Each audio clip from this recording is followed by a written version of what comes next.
اعوذ باللہ من الشیطان الرجیم بسم اللہ الرحمن الرحیم یا ایہا النبی قل لمن فی ایدیکم من الاسراء ان یعلم اللہ فی قلوبکم خیرا یؤتکم خیرا مما اخذ منکم ویغفر لکم۔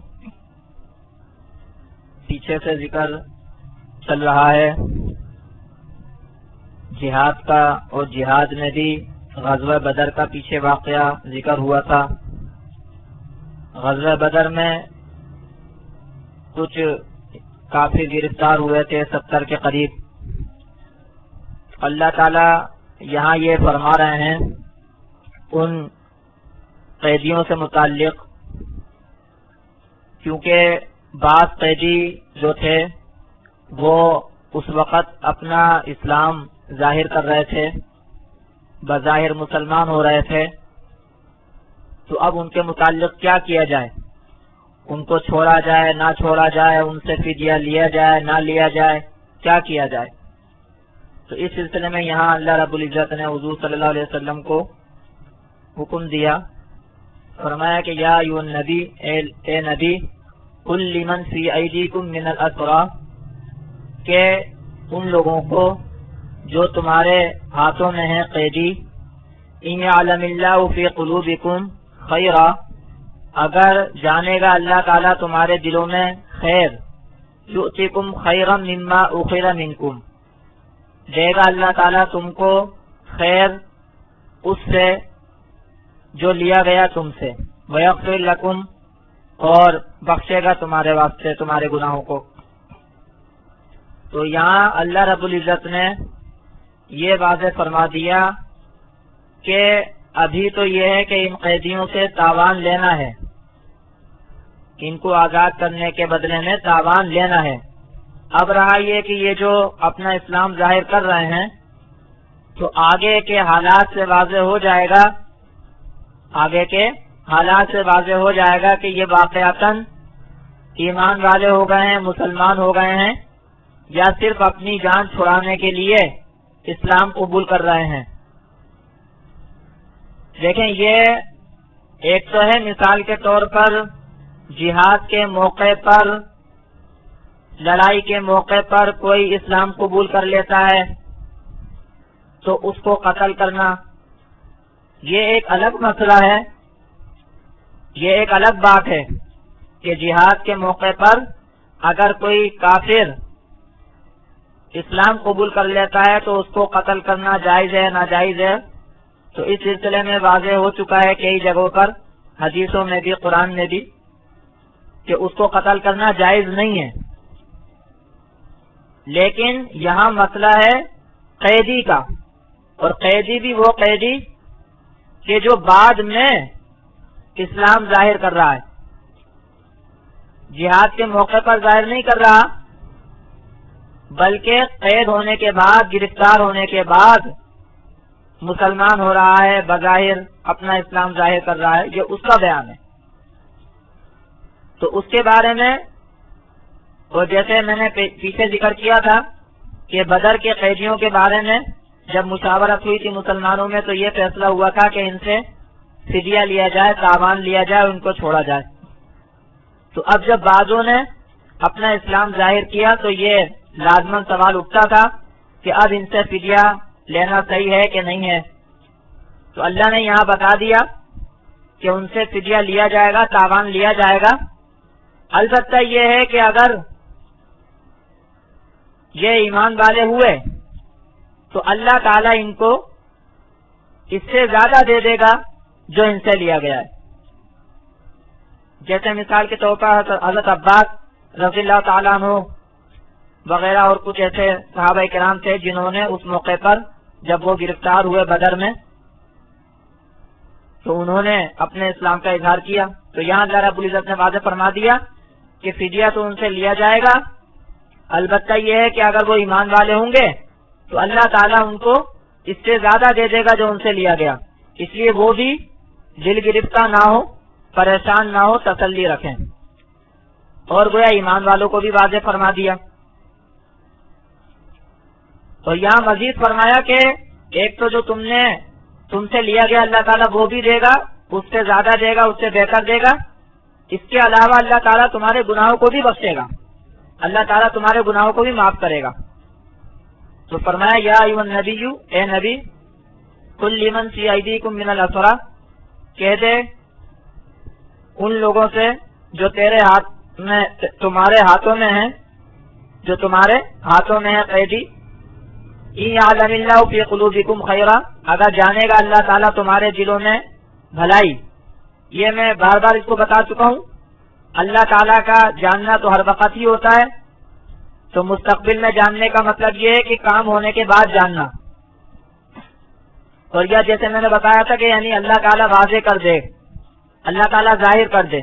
تو اگر آنے والے واقعات میں یہ واضح ہو جائے کہ تمہارے دلوں میں خیر ہے، ایمان ہے، تو اللہ تعالیٰ تمہیں اس سے زیادہ بہتر دے دے گا جو تم سے فدیہ اور تاوان لیا گیا. تو فرمایا کہ اگر اللہ تعالیٰ جانے گا، کہ اگر اللہ تعالیٰ جانے گا تمہارے دلوں میں بھلائی، تو اللہ تعالیٰ تم کو دے گا بھلائی اس سے کہ جو لیا گیا تم سے، اس سے زیادہ بہتر اللہ دے دے گا تم کو. وَيَغْفِرْ لَكُمْ، اور اللہ تعالیٰ ڈھانپے گا تمہارے واسطے تمہارے گناہوں کو. واللہ غفور الرحیم. یہاں میں ایک بات کی وضاحت کروں. جگہ جگہ آپ نے دیکھا ہوگا کہ وَيَغْفِرْ لَكُمْ کے الفاظ آتے ہیں گناہوں کی بخشش کے سلسلے میں، گناہوں کے ڈھانپنے کے سلسلے میں. اور میں عام طور سے اس کا ترجمہ ڈھانپنا ہی کرتا ہوں، کیونکہ غفر یغفر کے اصل معنی ڈھانپنے ہی کے ہیں، اور مقصد یہی ہوتا ہے کہ گناہوں کو ڈھانپنا، کہ اللہ تعالیٰ تمہارے واسطے تمہارے گناہوں کو ڈھانپ دے گا. تو آپ دیکھیں کہ جگہ جگہ جب اس کا ذکر ہوتا ہے اور تو اس کے لیے جو الفاظ لائے جاتے ہیں اس میں عام طور سے ڈھانپنے کا تو ذکر ہوتا ہے، لیکن گناہوں کے الفاظ ذکر نہیں کیے جاتے. ڈھانپنے کے الفاظ تو ہوتے ہیں، غفر یغفر کے الفاظ تو ہوتے ہیں، لیکن عربی میں جو گناہ کے لیے لفظ آتا ہے، ذنب آتا ہے، ذنوب اس کی جمع ہے، وہ الفاظ عام طور سے کہیں کہیں ذکر کیا گیا ہے، لیکن عام طور سے ذکر نہیں ہوتے. یہاں پر بھی آپ دیکھیں کہ ڈھانپنے کا ذکر ہے، لیکن گناہوں کا ذکر الفاظ میں نہیں ہے. تو یہ اللہ تعالیٰ گویا اس طرف اشارہ کرتے ہیں کہ اللہ تعالیٰ کا ڈھانپنا ایسا ڈھانپنا ہے کہ دیکھو اللہ تعالیٰ نے تمہارے گناہوں کو ذکر ہی نہیں کیا. اللہ تعالیٰ نے ایسا ڈھانپا تمہارے گناہوں کو، اللہ تعالیٰ ایسا ڈھانپے گا تمہارے گناہوں کو کہ جیسے یہاں پر اللہ تعالیٰ نے گناہوں کو ذکر ہی نہیں کیا. ڈھانپنے کا ذکر کیا اور پتہ چل رہا ہے کہ کیا ڈھانپے گا، گناہوں کو ڈھانپے گا، لیکن گناہ کا لفظ ذکر نہیں کیا، ذم کا لفظ ذکر نہیں کیا، ذنوب کا لفظ ذکر نہیں کیا.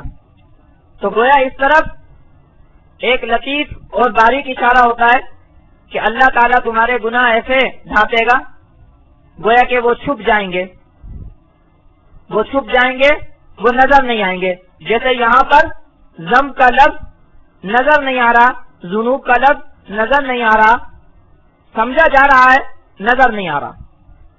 تو تمہارے گناہ بھی گناہ ہوں گے، لیکن اللہ کی طرف سے ڈھانپ دیے جائیں گے، چھپا دیے جائیں گے. تو یہ ایک باریک اور لطیف اشارہ ہوتا ہے ان الفاظ سے. اور اسی طرح جگہ جگہ اسی انداز پر اللہ تعالیٰ الفاظ استعمال کرتے ہیں. تو قرآن مجید کی یہ فصاحت و بلاغت اور خوبی ہے جو میں نے اس جگہ آپ کو واضح کی، لیکن یہ کئی جگہ پر اس طرح ہوتا ہے. تو فرمایا کہ اے نبی کہہ دے ان لوگوں کو جو تمہارے ہاتھوں میں قیدی ہیں کہ اگر اللہ تعالیٰ جانے گا تمہارے دلوں میں بھلائی تو دے گا اللہ تعالیٰ تم کو اس سے زیادہ بہتر کہ جو لیا گیا تم سے، اور اللہ تعالیٰ ڈھانپ دے گا تمہارے لیے یعنی کہ تمہارے گناہوں کو. واللہ غفور رحیم، اور اللہ تعالیٰ بخشنے والا مہربان ہے. آگے فرماتے ہیں وَإِن يُرِيدُوا خِيَانَتَكَ فَقَدْ خَانُوا اللَّهَ مِن قَبْلُ فَأَمْكَنَ مِنْهُ، اور اگر یہ چاہیں تجھ سے خیانت تو پس انہوں نے خیانت کی ہے اللہ سے بھی اس سے پہلے. فَأَمْكَنَ مِنْهُمْ، سو اللہ نے قدرت دے دی ان کے اوپر، اللہ نے قدرت دے دی ان کے اوپر. یعنی اگر یہ اس موقع پر اپنا اسلام ظاہر کر کے تم سے خیانت کرنا چاہتے ہیں، دغا دینا چاہتے ہیں، دھوکہ دینا چاہتے ہیں، تو تم فکر مند مت ہو، پریشان مت ہو. مسلمانوں کو خطاب ہے کہ تم فکر مند اور پریشان مت ہو، اس لیے کہ یہ تو پہلے بھی دغا دے چکے ہیں اللہ تعالیٰ کو.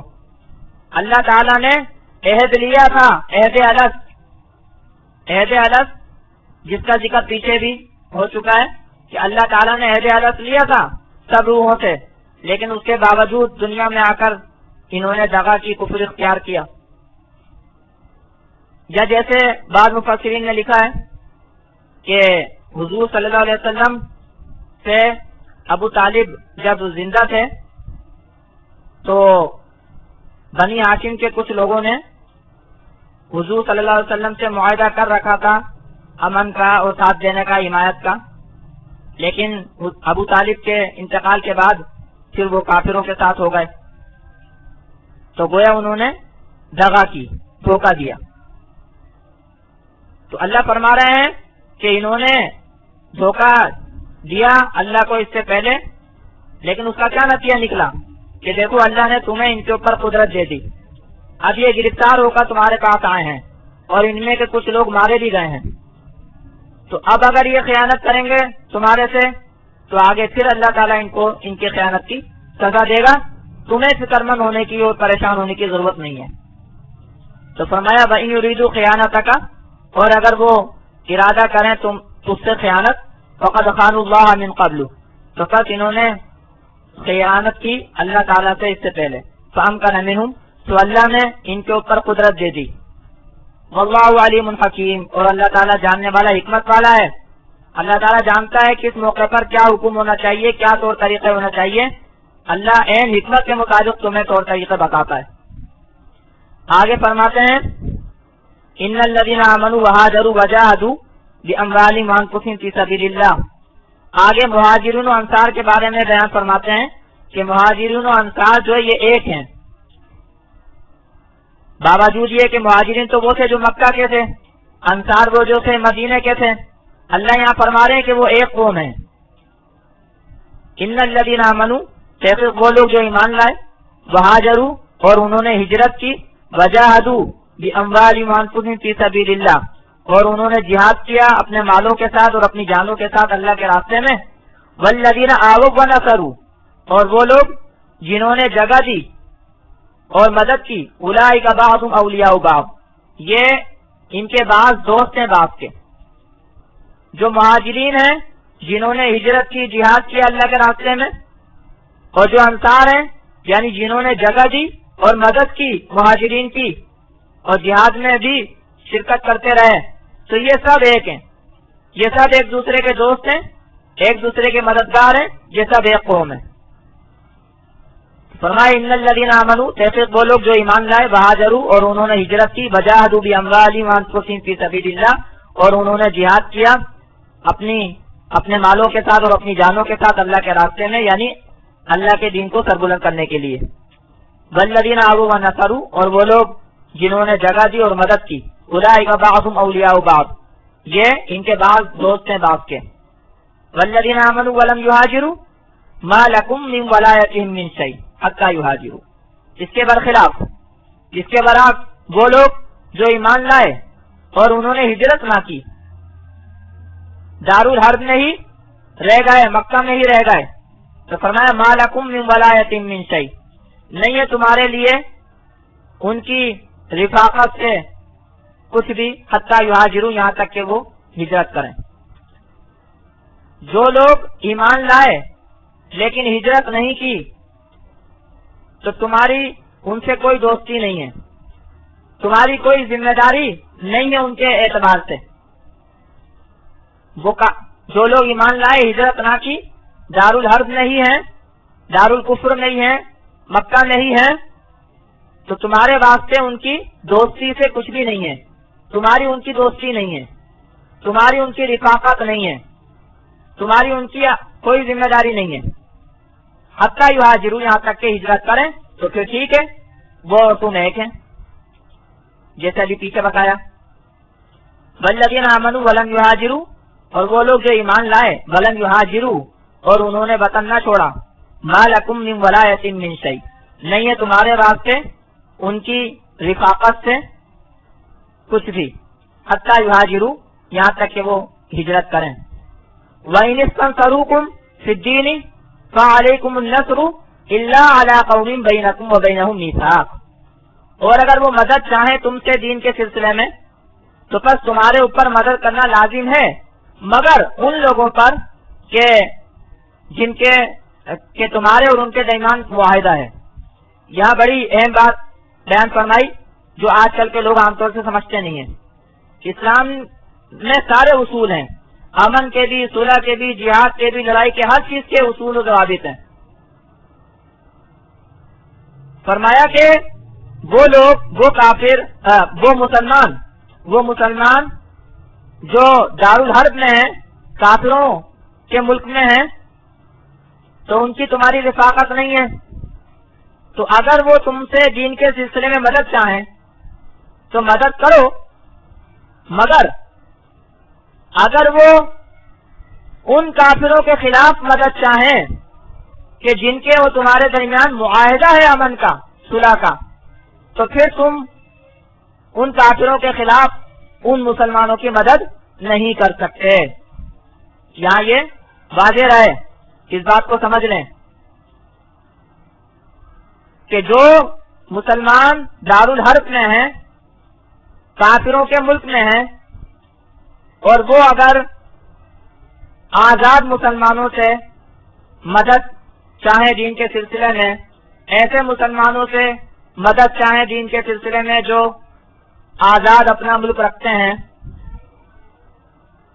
تو ان کو مدد کرنی چاہیے, مگر اگر ایسے کافروں کے خلاف مدد مانگتے ہیں کہ ان کافروں کے درمیان اور مسلمانوں کے درمیان امن کا معاہدہ ہے, تو پھر ان کافروں کے خلاف مسلمان ان مسلمانوں کی مدد نہیں کر سکتے, اس لیے کہ معاہدہ ٹوٹ جائے گا, معاہدہ ختم ہو جائے گا, معاہدے کی خلاف ورزی ہوگی.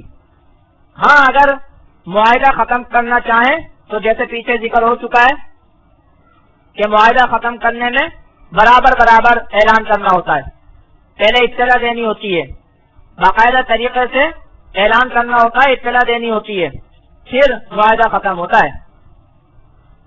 ورنہ معاہدہ ختم کرنے کا اعلان کیے بغیر, طریقے سے باقاعدہ معاہدہ ختم کیے بغیر اگر اس معاہدے کی خلاف ورزی کی جائے گی تو وہ عیش شکنی ہوگی اور اسلام میں وہ گناہ ہے اور منع ہے. تو یہاں ایک بات اور واضح میں کر دوں کہ عام طور سے اس وقت اقوام متحدہ کے چارٹر کے تحت تقریباً زیادہ تر ممالک, تقریباً کافی ممالک جو ہے اقوام متحدہ کے چارٹر پر دستخط کر چکے ہیں, سائن کر چکے ہیں, اس کے رکن ہیں. تو اس کے تحت زیادہ تر ممالک ایک دوسرے کے ساتھ امن معاہدوں میں ہیں, زیادہ تر ممالک ایک دوسرے کے ساتھ امن معاہدوں میں ہیں, مسلمان ممالک بھی, کافر ممالک بھی. تو فرض کریں کہ اگر جو کوئی مسلم ملک ہے, آزاد مسلم ملک ہے, تو اگر کچھ کافر ایسے ہیں جو, یہ کچھ مسلمان ایسے ہیں جو کافروں کے ملک میں رہتے ہیں, کافر ملک میں رہتے ہیں, وہ اگر کسی مسلم ملک سے مدد حاصل کرنا چاہیں دین کے سلسلے میں ان کافروں کے خلاف کہ جن سے مسلمانوں کا اس مسلم ملک کا معاہدہ ہے, امن معاہدہ ہے, تو پھر وہ مسلم ملک مدد نہیں کر سکتا ان کافروں کے خلاف ان مسلمانوں کی کہ جس کافر ملک سے اس مسلم ملک کا امن معاہدہ ہے. تو یہ ساری چیزیں دیکھنی پڑتی ہیں کہ کس کے ساتھ معاہدہ ہے, کس کے ساتھ کیا صورتحال ہے. تو فرمایا کہ والذین آمنوا ولم یہاجروا ما لکم من ولایۃ من شیء حتی یہاجروا, اور وہ لوگ جو ایمان لائے اور ہجرت نہ کی, نہیں ہے تمہارے لیے ان کی رفاقت میں سے کچھ بھی یہاں تک کہ وہ ہجرت کریں. وَإِنِ اسْتَنْصَرُوكُمْ اور اگر وہ تم سے مدد چاہیں دین کے سلسلے میں فعلیکم النصر الا علی قوم بینکم وبینہم میثاق، بس تمہارے اوپر مدد کرنا لازم ہے مگر ان لوگوں کے خلاف کہ تمہارے اور ان کے درمیان معاہدہ ہے۔ واللہ بما تعملون بصیر، اور اللہ تعالیٰ جو تم کرتے ہو دیکھتا ہے۔ یہاں واضح فرما دیا کہ کون عہد چکنی کر رہا ہے، کون عہد کو پورا کر رہا ہے، اللہ تعالیٰ کو سب پتہ ہے۔ جو تم کرتے ہو، مدد کر رہے ہو نہیں کر رہے ہو، مدد کرنے کی پوزیشن ہے نہیں ہے، اللہ تعالیٰ کو سب معلوم ہے۔ واللہ بما تعملون بصیر، اور اللہ تعالیٰ جو تم کرتے ہو دیکھتا ہے۔ والذین کفروا بعضهم اولیاء بعض، اور وہ لوگ جو کافر ہوئے ان کے بعض دوست ہیں بعض کے۔ یہاں فرمایا کہ کافر ایک دوسرے کے دوست ہیں، کافر ایک دوسرے کے دوست ہیں، کافر تمہارے دوست نہیں ہیں۔ یہ بات سمجھ لیں کہ کافروں کے ساتھ امن کا معاہدہ کرنا یہ ایک الگ چیز ہے، اور کافروں کے ساتھ دوستی رکھنا یہ ایک الگ چیز ہے۔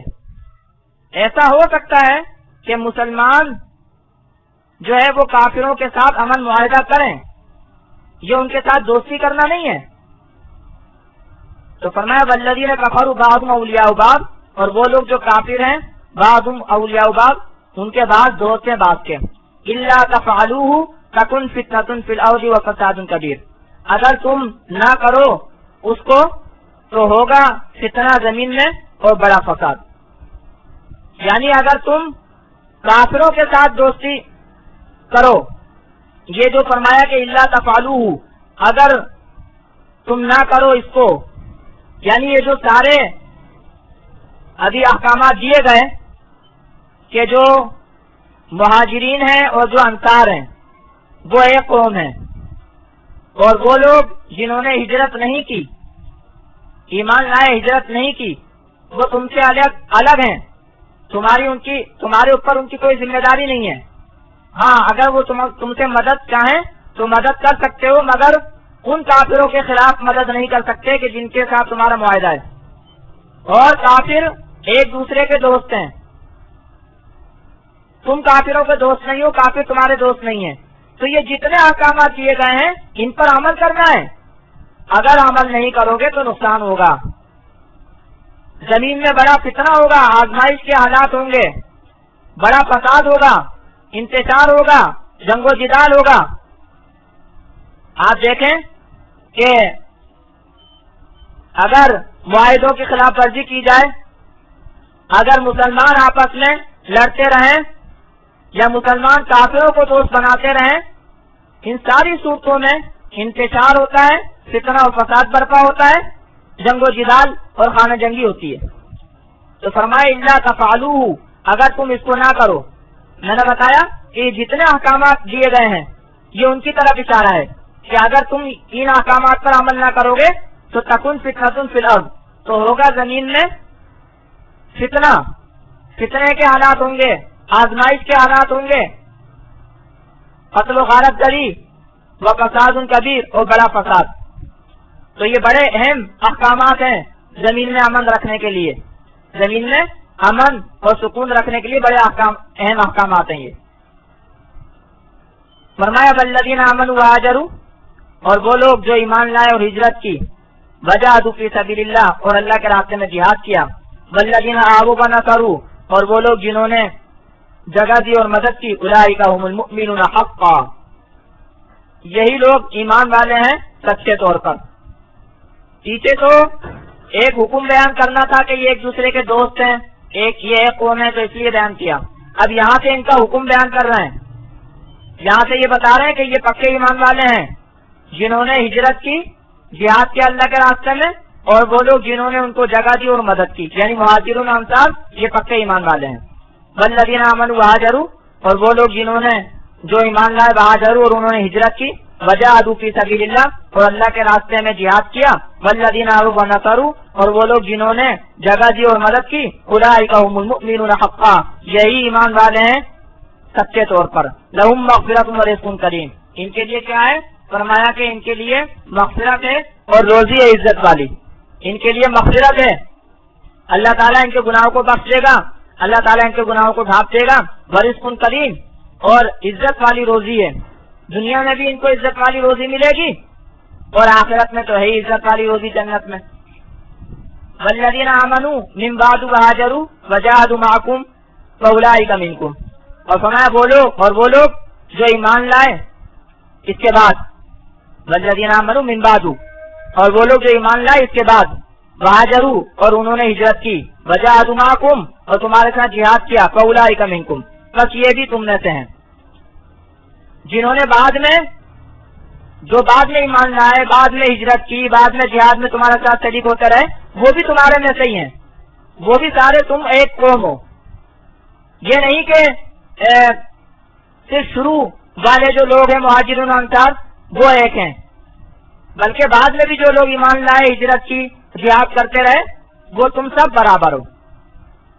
فرمایا والذین آمنوا اور وہ لوگ جو ایمان لائے، من بعد بعد میں، وہاجروا اور انہوں نے ہجرت کی، وجاہدوا معکم اور جہاد کیا تمہارے ساتھ، فاولئک منکم بس یہ تم میں سے ہیں. وہ اور بات ہے کہ جیسے کوئی قدیم ہے، کوئی پہلے ایمان لایا، کوئی بعد میں ایمان لایا، کسی نے پہلے ہجرت کی، کسی نے بعد میں ہجرت کی، کسی نے زیادہ جہاد کیا، کسی نے کم، وہ اپنی انفرادی اعتبار سے تو خصوصیت و فضیلت ہو سکتی ہے. انفرادی اعتبار سے ہر ایک کی کچھ خصوصیت و فضیلت ہوتی ہے، وہ ہوگی، اس سے انکار نہیں ہے. لیکن سب ایک ہی جماعت ہے، سب ایک ہی جماعت ہے. جیسے آج بھی بہت سارے مسلمان ہوتے ہیں، بہت سارے ایمان والے ہوتے ہیں، لیکن ان میں آپس کی خصوصیت اور فضیلتیں ہوتی ہیں، لیکن ہوتے سارے ایمان والے ہیں، سارے مسلمان. اسی طرح اللہ نے فرمایا جنہوں نے جو ایمان لائے، ہجرت کی، جہاد کیا، یہ سب ایک ہیں، چاہے پہلے چاہے بعد میں. وَأُولُو الْأَرْحَامِ بَعْضُهُمْ أَوْلَىٰ بِبَعْضٍ فِي کتاب اللہ. اور قرابت والے ان کے بعد زیادہ نزدیک ہیں بعض کے ساتھ اللہ تعالیٰ کے کتاب میں. یہاں یہ بتا دیا کہ اگر کسی کے ساتھ رشتہ داری ہے تو جو میراث کا معاملہ ہے اس کے اندر یہ زیادہ ان کو ترجیح دی جائے گی. یہ بات پہلے بھی بیان ہوئی تھی کہ شروع میں ایسا ہوتا تھا کہ جب ایمان والے کم تھے اور حضور صلی اللہ علیہ وسلم نے مہاجرین اور انصار میں مواخات کرائی، بھائی چارگی قائم کرائی، تو آپس میں ایک دوسرے کے وارث بھی ہوتے تھے. لیکن بعد میں جب ایمان والے زیادہ ہو گئے، مزید رشتہ دار ایمان والے ہو گئے، تو یہ فرمایا کہ جو رشتہ دار ہیں وہ زیادہ حقدار ہیں، زیادہ لائق ہیں اللہ تعالیٰ کی کتاب میں، یعنی اللہ تعالیٰ نے جو حصے مقرر کیے اس میں. تو فرمایا کہ وَأُولُو الْأَرْحَامِ بَعْضُهُمْ أَوْلَىٰ بِبَعْضٍ فِي کتاب اللہ. اور قرابت والے ان کے بعد زیادہ نزدیک ہیں بعض کے ساتھ اللہ تعالیٰ کی کتاب میں، یعنی اللہ تعالیٰ نے جو کتاب میں حصے بیان فرمائے ہیں اس میں، یعنی میراث کے معاملے میں. ان اللہ بکل شیء علیم، تحقیق اللہ تعالیٰ ہر چیز کو جاننے والا ہے. اللہ تعالیٰ ہر چیز کو جاننے والا ہے. جو احکامات بھی اللہ رب العزت نے دیے ہیں موقع محال کے اعتبار سے، لوگوں کے اعتبار سے، وہ بالکل صحیح اور حکمت پر مبنی ہے. اللہ تعالیٰ ہمیں قرآن مجید کے احکامات کو سمجھنے اور اس پر عمل کی توفیق عطا فرمائے.